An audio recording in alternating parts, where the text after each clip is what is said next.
Hey guys, it's okmall, and today we're covering the brand new devlog that just dropped for Stoneshard. Crew over at Inksane Studios just released a huge 3-in-1 devlog covering the remaining topics for the upcoming Rags to Riches update. Now before we get started with today's video, don't forget to like, comment, subscribe, hit that bell to get notified for any future video content. And with that out of the way, let's dive into this. Now I haven't covered it. This actually released when I was at work, so some of you out there might have already read it. But for the rest of you, we're going to cover it together. So Stoneshard devlog, economy, contracts, and situations. Says hello everyone. In today's devlog, we're covering the remaining 3 major systems. It's going to be part of our upcoming Rags to Riches update. We got reworked contracts. We got economy and settlement situations. Now I'm wondering with the economy, like we know we have items that are going to help with the mercantile, right? So we can actually trade and sell between settlements to make more money. I'm assuming that's what they're talking about here with the content, with the economy. So the very first one here is the contracts. So starting with the new contract system, there's a lot of sweeping changes from the list of available contracts to numerous quality of life improvements. While reinventing contract types, we put a lot of effort into boosting their variety. For the most part, the old contracts could be boiled down into killing a dungeon boss or sometimes looting a quest item. Plus there's like, destroy this, stop a ritual for that. Now in Rags to Riches, the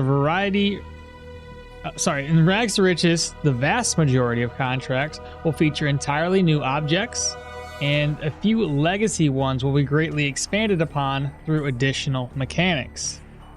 Looks like in this one, that looks like the book that we typically will find off or inside of a chest. So it looks like now we go there, we kill the boss, it's just lying in there waiting for us to take it. So, and this says, yeah, the cursed folios are now, the cursed folios will now buff every undead in the crypt. The effect grows weaker with each destroyed folio. Then there's going to be the forbidden grimoires, which will possess a number of tricky effects, making their retrieval a rather unorthodox ordeal. Another good example would be the Catacombs Source of Corruption contract. Before you could actually reach the defiled relic itself, you're going to need to destroy a bunch of well-guarded altars. Man, this is going to be so cool. Okay. It says all contracts now have consequences. A failed contract is guaranteed to add a problem-like modifier to the corresponding dungeon during its next respawn. Interesting. I've never failed a contract. I mean, not on purpose, at least. Interesting. So a failure may also result in negative settlement. It says may result in negative settlement situations. What do you, like outside of just losing a reputation? We'll take a closer look at those at the end of the devlog. The system works both ways though. A successfully completed contract will make the whole area safer, which in turn attracts foragers, pilgrims, and roaming traders. Would that be like these guys? I like the fact that you can burn a bunch of corpses though. That's amazing. And this one here appears to be vampiric and not undead. So the proselyte dungeons appear to be getting an overhaul. Moving on down, it says contracts will no longer stay available indefinitely. Huh? Waiting for your character to accept them at his or her leisure. In Rags to Riches, contracts will be constantly rotated, emulating the efforts of other mercenaries. Okay, so they did say that the mercenaries are just like an AI thing, but okay, well that stinks. So if we show up to a place to do a contract, it might not be available. So any contracts you don't accept will either be completed or failed in the background. I don't know if I like that feature. That kind of, I don't know what I feel about that. Resulting in the same consequence as if they were undertaken by you. Ugh. Okay, well that's a thing. All right. Contract-related dialogues were significantly expanded with many new options, allowing you to better prepare for the expeditions. And first of all, you'll once again be allowed to choose from every available contract. If there's more than one. That's cool. There's times that I always go back to a settlement to do a particular dungeon because we know that bosses will drop, and it's usually the proselytes, to be honest. Because they drop occult cloaks, necromancer staves. But regardless, like, that's cool. We can pick one or another to do that instead. Secondly, contract givers can now inform you about the dungeon's size, any possible modifiers affecting it, such as the crypt's restless spirit or the catacombs' malign rituals, and a hint of the type of mini-boss you might encounter. Oh, that's neat. So it says here, what's the reward? How much time do we have? What can you tell me about the location and who's in charge there? Oh, okay. New dialogue options may also include the ability to haggle for better payment. This just keeps getting more advanced. It's more than just accept it, go do it, come back. Wow.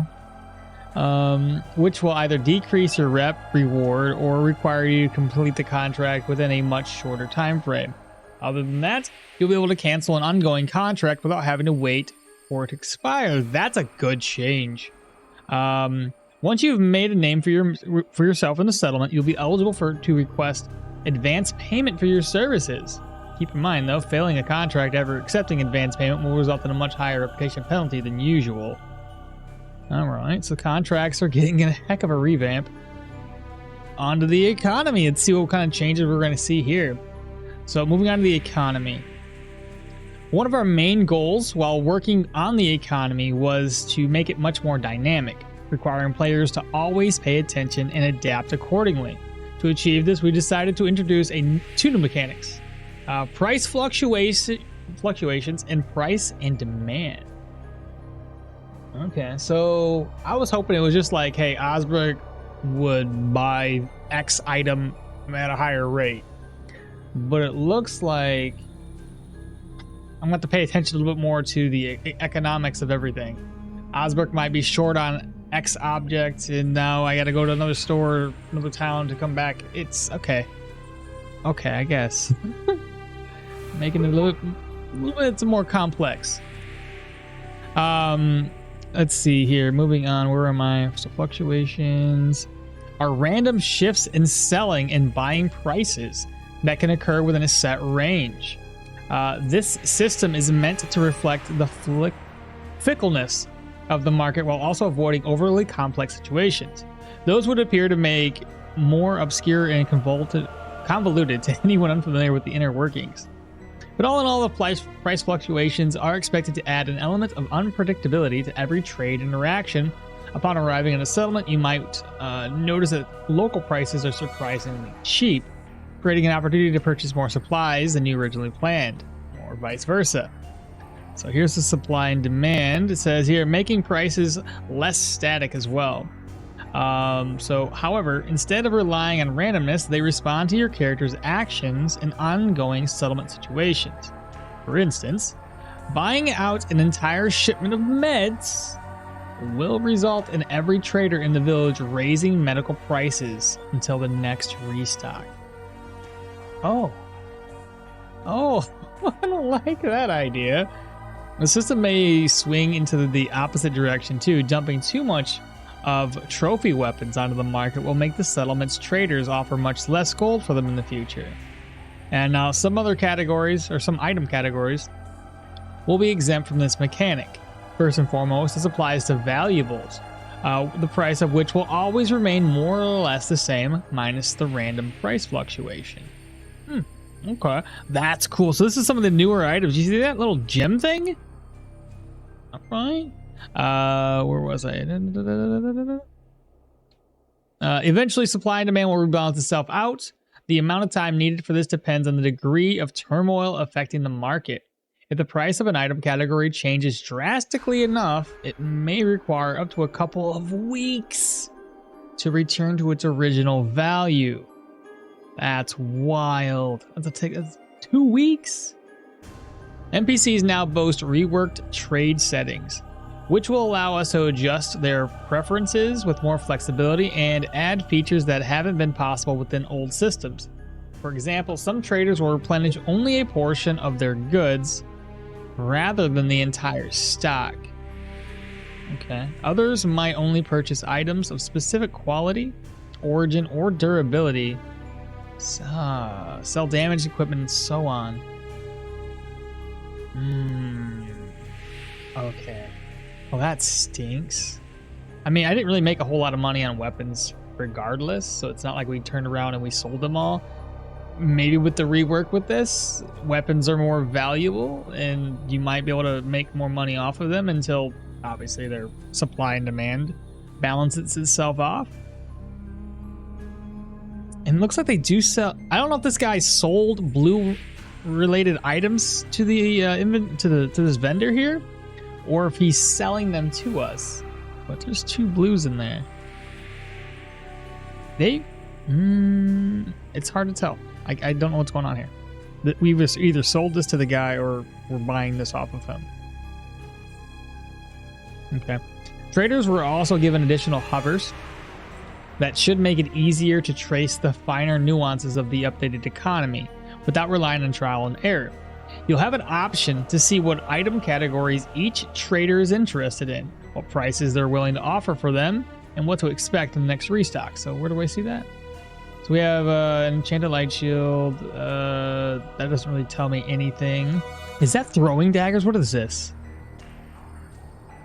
No, that looks like a surgeon's toolkit, but different, maybe. Okay, sorry, I got sidetracked. Jabbar. There we go. Price fluctuations. So I don't know where we're hovering. One of these 2 maybe. Selling is 1%. Buying is -8.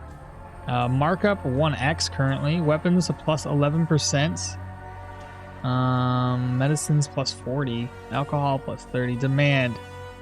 He demands armor, or the demand for armor is at a -4.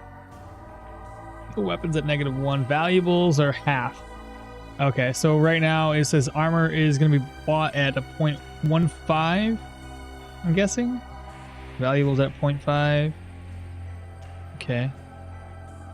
So he really doesn't care about armor or weapons, but he's like, yeah, valuables, I'll take them. Jewelry, I'll take it. Tools, materials. About the trader, he's interested in alcohol.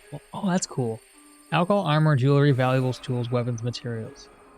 Equipment tier is currently 1. Restocks in 2 days. It shows you a restock timer. Okay, that's cool. Can repair metal items. Price of repair is currently at 100%. A special role in the updated economy is delegated to numerous commodities that are produced in industry-oriented village outskirts. Different settlements will have varying interest in wine, grain, charcoal salt, cider, and timber, allowing business-savvy players to profit from selling them where they're needed the most. That's cool. That is really, really neat. Now we have under situations. And now for the closing section of today's devlog, it's time to talk about settlement situations, which has already been mentioned multiple times while listing changes in the contract system and the economy. Situations are designed to liven up already existing villages and provide players with new opportunities and challenges. So on one of these like tooltips, you'll see hovering over like Osbrook or Manshire, that'll kind of give you an idea. Looks like this one might be like a broken down cart, so maybe supplies low. Plagues from a rat. This one's haunted by frickin' undead. I don't know. All situations are split between the following categories: positive, neutral, and negative. As suggested by their name, positive situations are centered around various boons and new opportunities. Neutral ones come from both beneficial and detrimental effects. The negative situations mostly harm the infected settlement and lead to the emergence of negative economical situations. So right now, current standings indifference. Obviously, next is going to be benevolence. It says here, competition. Contracts availability, -1. What is this? I don't know what that means for us. Contract time limit, -33. Reputation gains currently at 100% additional. Alcohol sales are down by 30. Well, technically it's not in the green, it's down. Alcohol buying prices are up by 50%. Oh, yeah, selling price, that makes sense. Yeah, so you'd sell, if you're buying it, it's going to cost you 30% more. If you're selling, it's going to give you 50% more. That's fair. So each situation comes with its own special effects. When adding new NPCs, as well as altering some of the existing speech and dialogue lines. And in total, Rags to Riches has 12 situations, 9 main and 3 focused around economy. So here's a positive situation. So this just shows up randomly in a town? So fair is organized by traveling merchants who offer a large selection of goods at affordable prices. You're in a rut, so we'll repopulate all dens around the settlements, increasing animal spawn rates and attracting hunters who are always partial to making trade. Then we have Bloom. Greatly boosts the amount of plants and mushrooms in the area while also increasing demand both for them and the medical items. The village itself gets a visit from a group of peasant foragers who will gladly sell any rare plants that they've collected. And we have neutral situations. Oh wow, there's a lot of neutrals. There's 1, 2, 3. Is it 3? Well, that would kind of make sense if there was more. Okay. So, neutral situations. Competition stems from the presence of rival mercenaries in the village. It reduces the number of available contracts, adds negative modifiers to the remaining ones, and narrows the time window for their completion. On the upside, these high difficulty contracts will net you a much bigger reward. We have Pilgrimage, which is tied to a group of monks who wander between holy sites of Eldor. They're capable of granting a lengthy blessing to your character and boost the reputation gain for completing crypts and catacomb contracts. At the same time, however, they put a noticeable strain on the local food and medicine prices. Then we have Reinforcements. Signify the arrival of additional guards. The situation reduces the number of enemies and ambushes around the settlement while also increasing the price of food and alcohol. To offset this, you'll be able to earn some reputation simply by killing any remaining enemies around the village. Then finally, Negative Situations. They're going to serve as possible outcomes of failed contracts when the dungeon-dwelling brigands and cultists are allowed to run amok. So failing or ignoring bastion contracts may lead to a dangerous road, increasing the chance of ambushes in the area and limiting the local trader's stock. When left unchecked, necromancers might unleash nightmares upon the area, reducing the effectiveness of sleep, as well as preventing it from granting vigor or replenishing morale and sanity. Now the last one says, left to their own devices, catacomb cultists may eventually begin spreading pestilence, poisoning plants and animals, and people in and around nearby settlements. Oh, look, this is the pestilence one. It looks terrible. Getting chills, cough, cough. Oh, that's just nutty to me. Holy. Once the rumors about the settlement's misfortune and negative situation besetting it become too erogenous to ignore, it will start getting fewer visits from supply caravans, which leads us to the emergence of gradual deteriorating negative economical situations that may further damage the local trader's stock and significantly increase their selling prices. So it seems like it might be advantageous for us to actually travel back to old settlements to help them out, because they're going to be in very dire straits if we just leave them to the other crappy mercenaries and their failing of contracts. So here's one, the disrupted logistics. That's what I thought, disrupted the logistics. So trade favorability is lower by 10, stock size is lower, gold's lower, restock frequency is increased, prices are increased, commodity selling is higher for some reason. Oh, commodities, that makes sense. Each day a chance to deteriorate into supply shortage. Oh my gosh.